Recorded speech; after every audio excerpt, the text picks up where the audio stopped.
Mr. Thomas Dixon is known for his community service here in the Charleston area. And now he wants to go to Washington to become the next United States Senator. In this special edition of Quintin's Close-Ups, I sit down with him one-on-one. Pastor Dixon. Yes, sir. It is so good to see you. Q, what's going on? It's going good, actually. All right. This has been a historic day for you. Yes, it has. Yes, it has. And I know when I was inside the press conference, it was like maybe 60 people there. Yeah, at least, yeah. Where are you emotionally right now after that press conference? I'm, optimism is I'm going to call it a high. I don't know whether it's an adrenaline rush or whatever, but I'm really feeling, I'm very optimistic about as we move forward, as the issues that are near and dear to my heart will be presented and addressed on a very wide scale, as opposed to my limited scope on, say, Facebook or with our the usual suspects. Right. So now I have an opportunity really to push the social justice agenda far and wide, and especially with the notoriety of my opponent. That's going to bring a whole nother level of the instruction aspects of social justice, where people who have preconceived ideas about things like the $15 an hour minimum wage or living wages or unions or closing the background checks for gun purchases, right, where people have preconceived ideas about those. I'll be able now to really educate folks. And that, for me, that's a win in itself. Yeah. So I've already won. Yeah, okay. And let's talk about your opponent, which is Tim Scott. Because, as people are sitting here right now watching this interview, they may be thinking, do you know who you're going up against? Do you know who the person is? Do you know what it takes to beat Tim Scott? The Reader's Digest answer is, I know exactly what it takes to beat anyone or anything that is not a lover or someone who embraces the truth of people, who helps people. And that's why I can say unequivocally that I've already won, because the truth trumps anything, no matter which way it goes. And I use that word trump very loosely. Senator Scott, I believe, is probably really a good person, but he's been disillusioned somewhere along the way. He's really lost his way as far as the reality of the people in the United States, in America, where he lives at. Not just the people on the ground, but the people who he considers his allies. Okay. It's really hard. Let me just go back. Let me do it this way. Sure. It's like in the fairy tale of the Emperor's New Clothes. Right. The Emperor paid big money for what he believed was the most beautiful set of clothes in the world. And he really, in his heart, felt he was really dressed up, but the reality was there were no clothes, and what he bought was just an idea. He was sold a dream at a top price, and he believed it until somebody, a little kid, finally looked at him and said, "Man, you naked. You ain't got on a stitch." When his eyes was open, he realized the type of fool he had been all along, because he invested his time, his energy, his effort, his money into something that was nothing but a lie. In relationship to my opponent, right now he's the emperor. Okay. And has been that emperor for a long time. I would pray that he would just look realistically at life in America. Okay. From that perspective, especially about a black man in America. Because no matter who he sides with, who he knows, there's going to come a time and a place where he's going to be reminded of his color. And he's going to be reminded of the American way of what it's like to be a black man in America. And unfortunately, no matter who he knows or what he knows or how much money he has, it's not going to help him at that particular time. Because that revelation knowledge, his nakedness, will be made perfectly clear to him at that time, that I really, really have disillusioned myself, and I've treated good people wrongly, and I should never have done that. I really believe that. Issues. I know I saw something on your Twitter page that basically said that you, how can I say this? You're not for the party, but you're for the people. Exactly. And I'm wondering, as we sit here right now, what issues will you take to Washington for the people? First off, the representation of the state of South Carolina, a state, I would go quote Dr. King, sweltering in the heat of oppression, but a state where the lie of it being a right to work state is truly a lie, because it's actually a right to get fired state. But the concept of unions need to be not only revealed but made manifest throughout labor in America, not just in South Carolina, where it definitely needs it at, because we got people running from everywhere else to come here because there are no laws here as far as union. As a matter of fact, nobody is discouraged here. That's one area. The necessity of a living wage across the board in America, and I would say beginning at $15 and not incrementally. $15 in 2016. We need that living wage right now. If they wait till 2017, then we need probably $16 an hour, but not incrementally. And why not incrementally? It's because the cost of living is going to continue going up. If we say we're going to incrementally raise the living wage to $15 between now and 2020, then each year between that, the cost of living is going to continue to go up. So by the time we get to $15 an hour, the cost of living will have jumped maybe another $5 or $10. So instead of going incrementally, we really need just across the board $15 an hour right now. I would have loved to have seen it last year, 15 in 2015. That way, when it comes time for the next increments, when the cost of living comes in again, then we begin to add this in. But to be able to explain that to the national audience, a national listening audience, through the Senate, and to push it through through that area to get more support, to be able to explain it to even the Republican allies there, or potential allies, about how a $15 minimum wage will strengthen our economy, that it will boost the economy, and that how we as a collective in America will be doing better financially, and that pumps more money back into the economy, then I think that they might even side with it. The same thing with closing the background loopholes, background check loopholes, Brady background check loopholes, to get an opportunity to elaborate or to push it further from a standpoint of someone who really knows and understands it. Sometimes I think that our lifelong politicians get in these positions, and what they do in those positions is they get sort of arbitrary about how they go about things. They sort of like make it balance out. Okay, there's that give and take. I said it inside of the press conference. I'm not a politician. I'm not a lifelong politician, and I don't care to be. Once elected, no matter which way it goes, I'm still not going to be a politician. I'm a public servant. I'm here to serve the public, which I've been doing all along. And I don't intend on making deals of sorts and whatever they say you got to get to give and a take on things like closing background checks on Brady background, the loopholes. I'm not going to give anything on that. We need the background checks closed, period. Well, what are you going to do for me? What I'm going to do for you, I'm going to tell you how we're going to save your child from getting killed. That's what I'm going to do. $15 an hour. There doesn't need to be a give and take on that. You explain how it's going to benefit the economy, and that's it. I'm not going to say, okay, well, I'll go with 13. No, I won't. $15.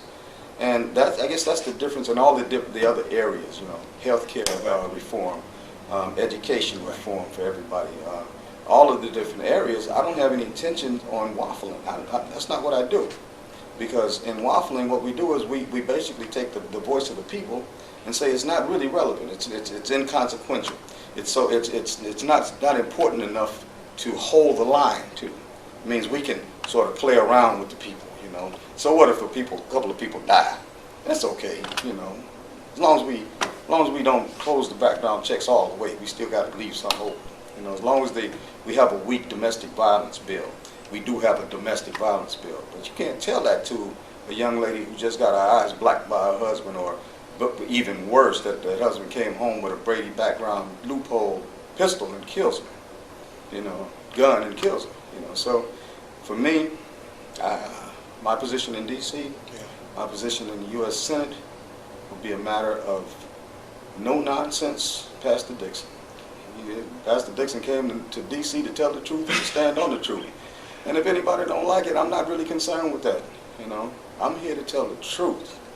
And I would pray that those who might have issues with the truth would either repent of their ways and come alongside of the truth, or just go ahead on about their business, or else reveal themselves and say, no, I'm not going to accept the truth. Man up about it, you know, man up about it. And I should have asked you this right after I asked you about Tim Scott running against him, but tell me this.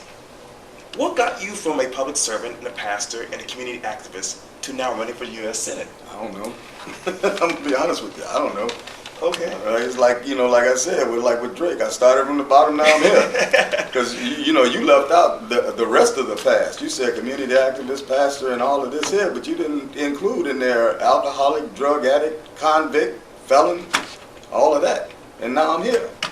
So what got me there as a pastor, as a believer, my faith in my Lord and Savior is what got me here. Okay. And it's that same faith that keeps me pressing on the battlefield of social justice without any kind of fear, without any kind of ideas of compromise. It's that same faith. I've stood firm on the concepts that I've read in my Bible, not based on any denominational ideas or thought processes. What I've read through the Bible, what I've prayed over. Yeah. Am I perfect? No. That's why I still go back to my Savior, because I'm just as messed up as anybody else. I got all kinds of faults, defects, shortcomings, and and I'll never try to say I walk on water, but I need somebody that can walk on water. But it's that revelation that turned me around from that wretch that I was, literally tearing my community and the community around me and my family, tearing it down from within. He turned my life around, and in my gratitude, I promised in the year 1999 that for every day that I was allowed to live, I would give it back. For all of those years that I served Satan, as hard as I did, I would have to give it back to him if he rescued me. And he took the drugs away, he took the alcohol away, he left me with a sane mind, and most of my friends of right now, that I came up with, most are either dead and gone or in jail. Wow. And those that are still walking around, most of them don't have a sane mind. So I've been blessed. I'm truly blessed, and I'm so grateful to God for doing that. So what keeps me in this? He does. That's awesome. What gives me the strength to keep on telling the truth? He does. That's awesome. What gives me the ability, even in spite of my own shortcomings, to be about truth is to know that there is a God of grace and mercy who will also extend that grace and mercy to anybody who calls for it. That is true. So I can talk to anybody about that truth who will receive it or not, but not judgmentally. Right. Not looking down on anybody. Right. That's not what I do. That's not what God did to me. Right. Matter of fact, he looked at me in my worst state and said, "You're great." Yeah. So I'm looking at November 8th as the manifestation of what he wanted done. Started from the bottom, now I'm his. Wow. Now you can write a new song.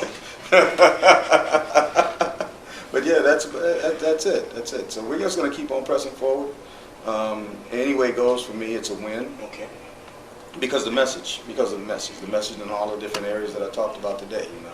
These are things that we need. We don't need to keep shrinking down the benefits and the programs for our elderly and our seniors. Okay. We don't need to keep depriving our veterans, those who served our country and served our country well, the opportunity to have the greatest life that they can have for that service. We do not need to keep on doing that. And the party that I'm running against, they have traditionally tried to shut down everything that's beneficial to the people. But still, no, with the raise up for 15, they give themselves regular raises. They have numbers they're in 6-digit numbers at the least annually. That's without any kind of other endorsements or whatever however they get money. Right. And they got people out here, and then they say, well, you should be all right with $7.25 an hour. That's crazy. But they're not. They shut down unemployment. Unemployment benefits. It's crazy. Trying to take Social Security away. It's crazy. Why? It doesn't make any sense when we got people out here hurting. My whole thing is about the people. It's about that hurt. if we as Americans, and this is my spiel on this country that I live in, that I was born in, and that I'm going to tell you, I love this country. But until we get to the point that we take care of one another, that Americans take care of Americans.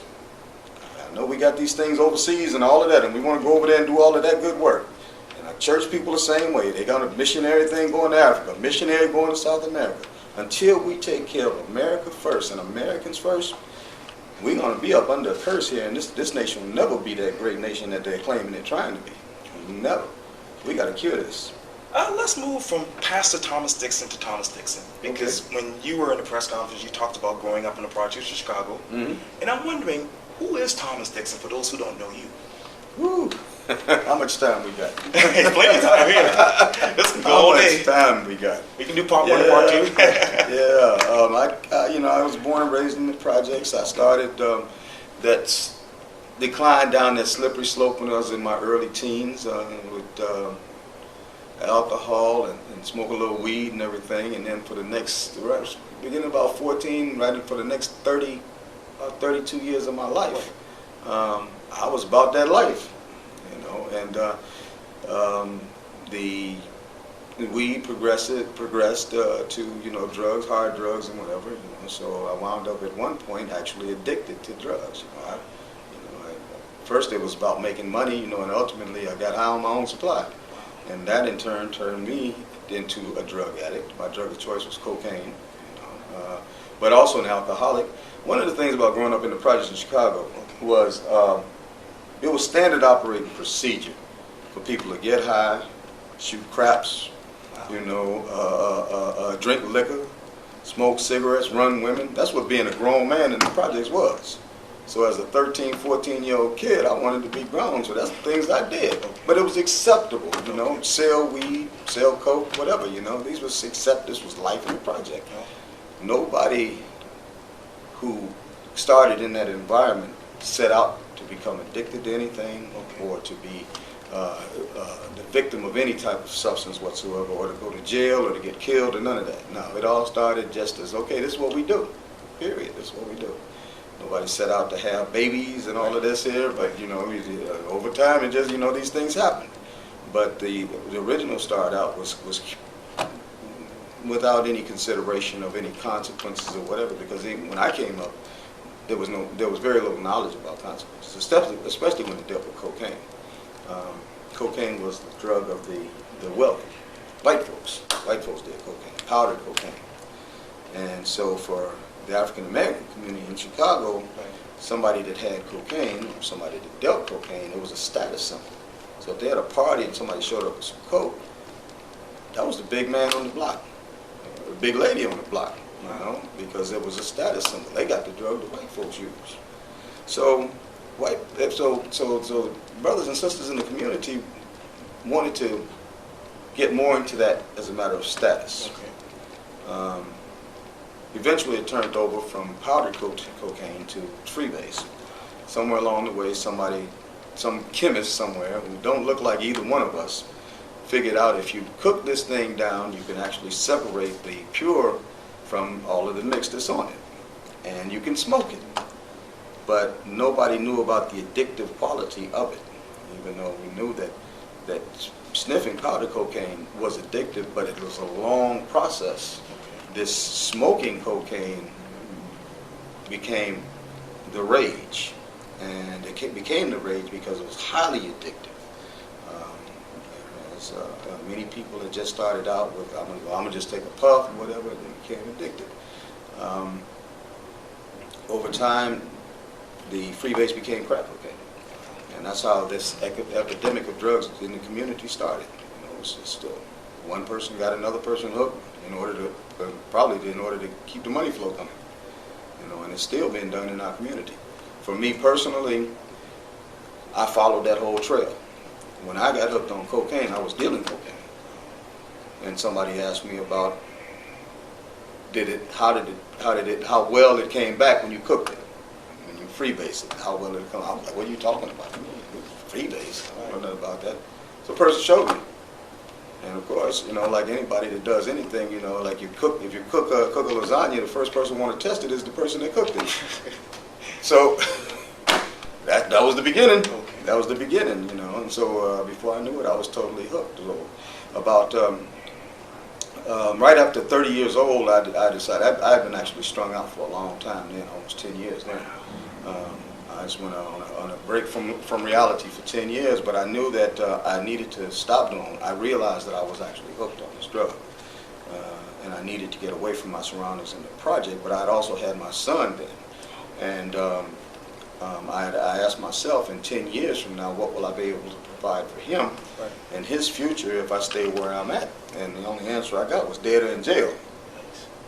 And so I was 31 years old, and I decided, okay, if I join the military, if I join the Navy, maybe I can get up out of here, get rid of this, this high thing and all of that there, and still get some schooling, get some money twice a month, and benefits for my son. My wife and I weren't married at the time. And fortunately enough, at 31 years old, I was accepted. So joined the Navy, but the one thing that I didn't realize was that no matter where you go, the demons go right along with you. The faces just changed. So from 1983 until 1999, 1983 to 1989, I was active duty military. And everywhere that I went, though, the drugs were right there with me. And it was even worse because I had good money coming twice a month. Yep. So I wound up not exactly having the best Navy career out, and even though I did come out with honorable discharge. Okay. But the demons were still there, and the demons didn't actually leave for another 10 years, 1999. So I was out. I was still being blessed because I had an honorable discharge. I was able to get gainful employment, and it, had some really good jobs, white-collar jobs, but I was still an addict. And so it wasn't until 1999 when some of the things that I was doing in order to fuel my addiction and feed my addiction, some of the illegal activities I was doing, when it caught up with me. And I wound up in the penitentiary in South Carolina in 1999. And I was there for 3 years, a little over 3 years. And that's where my change came. That's where the salvation came from me. Okay. And I wound up in the county jail. I was actually in Berkeley County, Charleston County, and Dorchester County detention centers. I'm a veteran. All of them. And I go back now to minister in those same places. I go back there to meet people who need help. But when I was at Berkeley County Detention Center, the first place, that's where I found that Jesus was sitting there waiting on me. I was like, Lord, what are you doing in here? You got a number two? But and that's where the work started. That's where the work in here started. Sure. Okay, not the work anywhere else, but the work in here. And that transformation process. And I started yielding. First off, I started reading the Bible. Fortunately, where I was at in Berkeley County, that was the only book you could have in Berkeley County at that time. They didn't know any magazines or nothing like that. There was no canteen. There was no physical visitation. Right. Children couldn't come. So I was stripped of everything. Yes. Money, clothes, car, family, everything. You couldn't even see out of the windows. The windows were painted black. No reading material, no Jet magazine, no Ebony, no Essence. Nothing but a Bible, no Essence, nothing but a Bible. That was it. And I got tired of fighting against it, and about 2 months after I got into Berkeley County Detention Center, which I was there almost 9 months. That's why I don't understand this Michael Slager thing. He's in there 8 months, and he's like, man, you're in there too long before you go to court. And I was in there 9 months, right at that spot, and then went to the other 2 places. But the Bible, I started reading the Bible, and because it was the only book available. And I started understanding the Bible, which was scary to me. First thing I said was, I'm going to start reading it from the first page, like I do any other book. Instead of me just, the people say, just flop it open and read where you're at. Yeah.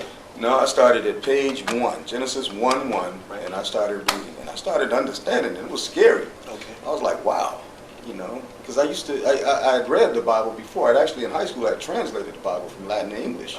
I went to actually a Catholic seminary in high school. Wow. Yeah. But I translated, but the things that I learned then about the Bible never really made sense until that particular time in my life. And I realized, though, around that time that I've been prepared for that moment. All of the situations and circumstances that I had encountered in my life up to that point were all preparing me for something next. What was next, I had no idea. So when it comes to like the addictions, I've never had a withdrawal in my life from alcohol or drugs, none whatsoever. The hardest thing I had getting rid of was tobacco, nicotine, cigarettes. Man, Something with that. the cocaine was gone and the alcohol was gone. 1999. Wow. Period, just gone. One day an addict, the next day, hey, clean, Yeah. mind straight. But that nicotine, it took another almost 9 years. 9 years before I broke that one. Hated it, but finally it broke. So it really wasn't me. It was just God saying, you know, nothing moves in your life until I move it. When I move it, it's moved. And since then, even for the cigarettes, I've never had another yearning or whatever, for them. That's good. Exactly. But when I got out of the penitentiary in 2001, having experienced, and I touched on it in the opening right here, having experienced the wrongs of the prison system up close and personal, I had experiential knowledge, not just something I read in a book or heard somebody. I've been there. And I saw how that system, how wrong it was, and how it called itself the penitentiary, which is based in the word penance, which means that there's this reformation progress because I'm sorry for what I did. But that's not what it's about. It's about you sit there and you go to work for free, period. Somebody makes money off of slave labor, and that's all it was. There were no programs available. There was nobody there to help. The closer you got to getting out, the less programs were available. Nobody, GED. As a matter of fact, when I came out of the work release center here, they didn't even have GED classes.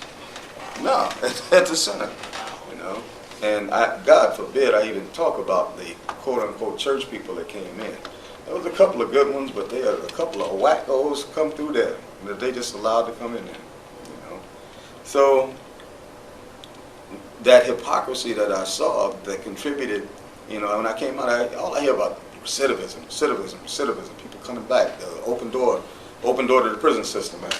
And I'm saying to myself, well, it's quite obvious, you know, if you don't do anything to help somebody when they're in the prison system not to come back, you know, and then they come out of the prison system and you got child support has been adding up all the while you in there, so now you get out, now you got to start paying child support, but you got a felony conviction, you can't get no job. You might come out on probation or parole, and that means you got to pay your probation agent supervision fees and all of that, but you can't get a job because you're a felon.